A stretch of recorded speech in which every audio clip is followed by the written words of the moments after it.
ഇപ്പോൾ നമുക്കാണെങ്കിൽ മീൻ വളരെ കുറവാണ്. പിന്നെ അതുമാത്രമല്ല പേടിച്ചിട്ട് കുറച്ച് പേർ മീൻ കഴിക്കുന്നുമില്ല. കേരളത്തിലെ സ്ഥിതിയാണേ. അങ്ങനെ വരുമ്പോൾ നമുക്ക് മീൻകറി ഇല്ലാതെ ചോറ് കഴിക്കാനും ബുദ്ധിമുട്ടാണ്.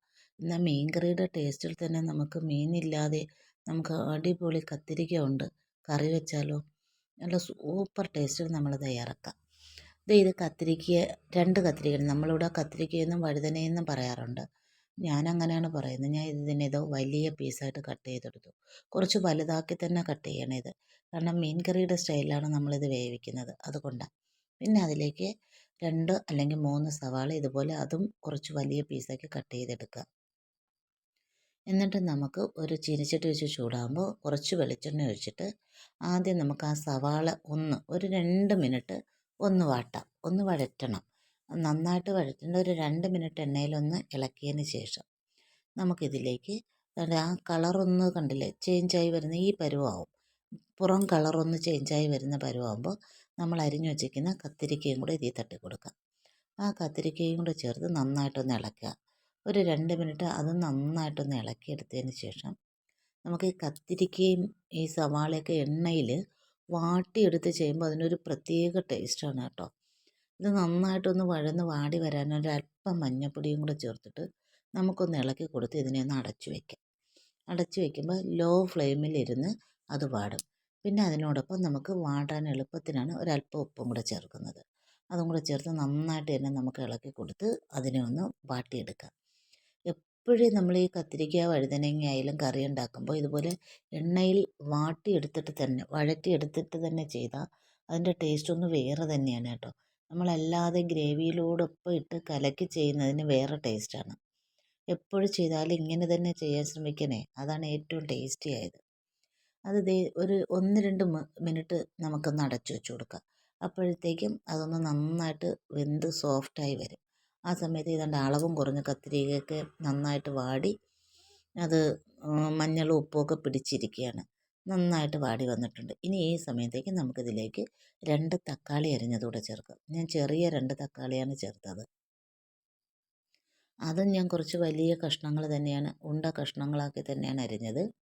അതും അരിഞ്ഞതും കൂടെ ചേർത്ത് കൊടുത്ത് നമുക്കതിനെ ഒന്ന് ഇളക്കി ചേർത്ത് തക്കാളിയും കൂടെ ഒന്ന് വെന്ത് വരട്ടെ. ആ വെന്ത് വരാനുള്ള സമയം കൊണ്ട് നമുക്കിതിലേക്ക് ഒരല്പം അരപ്പ് തയ്യാറാക്കണം.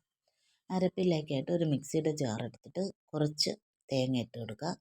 തേങ്ങ ഇത് കറിയായിട്ട് വെക്കുന്നുണ്ട്, കുറച്ച് കൂടുതൽ വേണം കേട്ടോ തേങ്ങ ഇട്ടിട്ട് അതിലേക്ക് നമുക്ക് മഞ്ഞൾപ്പൊടി ചേർക്കണം. കുറച്ച് മഞ്ഞൾപ്പൊടി നമ്മൾ ആൾറെഡി അതിൽ ചേർത്തിട്ടുണ്ട്, അതുകൊണ്ട് കുറച്ചുകൂടെ മതിയാവും.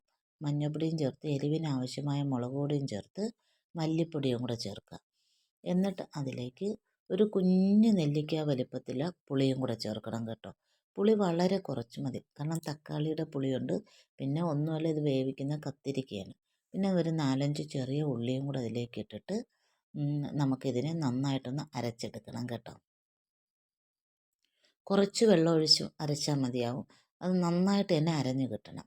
ആ അരച്ചെടുത്തിട്ട് നമുക്ക് വേണ്ട ഈ തക്കാളിയും വഴുതനങ്ങയും ഇതെല്ലാം കൂടെ നന്നായിട്ട് വെന്തല്ലോ, ആ വെന്തിരിക്കുന്നതിലേക്ക് നമുക്ക് അരപ്പൂടെ ചേർത്ത് കൊടുക്കാം. ചേർത്ത് കൊടുത്തിട്ട് മിക്സിയുടെ ജാറിൽ തന്നെ കുറച്ചുകൂടെ വെള്ളം ഒഴിച്ച് നമ്മുടെ ഗ്രേവിക്ക് ആവശ്യമായ വെള്ളവും കൂടെ ചേർത്ത് ഒന്ന് ഇളക്കി കൊടുക്കാം. അതും കൂടെ ചേർത്ത് നന്നായിട്ടൊന്ന് ഇളക്കിയിട്ട് നമുക്കിതിനെ ഒന്ന് അടച്ചു വയ്ക്കാം. മസാലയൊക്കെ പിടിച്ച് ഗ്രേവി എല്ലാമായി കറി ഒന്ന് റെഡി ആവട്ടെ. ഒരല്പം ഫ്ലെയിം കൂട്ടി കൊടുക്കാം. എന്നിട്ട് നമുക്ക് ഉപ്പ് നോക്കാം. പോരാത്ത ഉപ്പും കൂടെ ഈ ഘട്ടത്തിൽ ചേർത്ത് കൊടുത്തിട്ട് നമുക്ക് അടച്ചു വയ്ക്കാം. എനിക്ക് കുറച്ച് ഉപ്പ് കുറവായിരുന്നു, ഞാൻ ബാക്കി ഉപ്പും കൂടെ ചേർത്ത് കൊടുത്തിട്ട് ഞാൻ അതിനെ ഇളക്കിയിട്ട് ഒന്ന് അടച്ചു വയ്ക്കുകയാണ്. അതൊന്ന് വെന്ത് കുറുക്കാനായിട്ട്. അടച്ചു വയ്ക്കുന്ന സമയത്ത് നമ്മളൊരല്പം ഉലുവാപ്പൊടിയും കൂടെ ചേർത്ത് കൊടുക്കണം. നമ്മൾ സാധാരണ മീൻകറി ചേർക്കുന്നത് പോലെ തന്നെ. അപ്പോഴാണ് ഇതിന് തിളയ്ക്കുമ്പോൾ മണം കിട്ടുന്നത്. നല്ല മണമായിരിക്കും ഉലുവാപ്പൊടിയും കൂടെ ചേർത്താൽ. എന്നിട്ട് നമുക്കതിനെ ഒന്ന് വെന്ത് കുറുകി വരാനായിട്ട് അടച്ചു വയ്ക്കാം.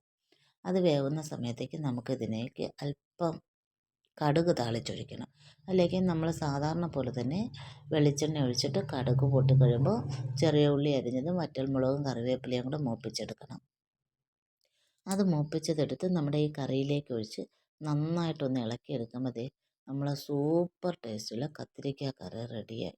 എന്ത് ടേസ്റ്റാണെന്നറിയോ ചോറിന്, വേറെ ഒരു കറിയുടെ ആവശ്യമില്ല. അടിപൊളിയായിട്ട് നമുക്കിത് കഴിക്കാൻ പറ്റും കേട്ടോ. ഈ കറി ചോറിന് മാത്രമല്ല കേട്ടോ, ചപ്പാത്തി ആയാലും അപ്പമായാലും അതിനൊക്കെ ചോറിനൊക്കെ ഒപ്പം പറ്റിയ ഒരു കറിയാണ്. എങ്ങനെയുണ്ട്? നിങ്ങൾക്ക് ഇഷ്ടമായോ ഈ കത്തിരിക്ക കറി? ഇഷ്ടമായെങ്കിൽ ലൈക്ക് ചെയ്യാൻ ആരും മറക്കരുതേ. ഒരു പ്രാവശ്യം നിങ്ങൾ ഈ രീതിയിൽ ഒരു കത്തിരിക്ക കറി തയ്യാറാക്കി നോക്കി, തീർച്ചയായിട്ടും നിങ്ങൾക്ക് ഇഷ്ടമാകും. ട്രൈ ചെയ്യണേ.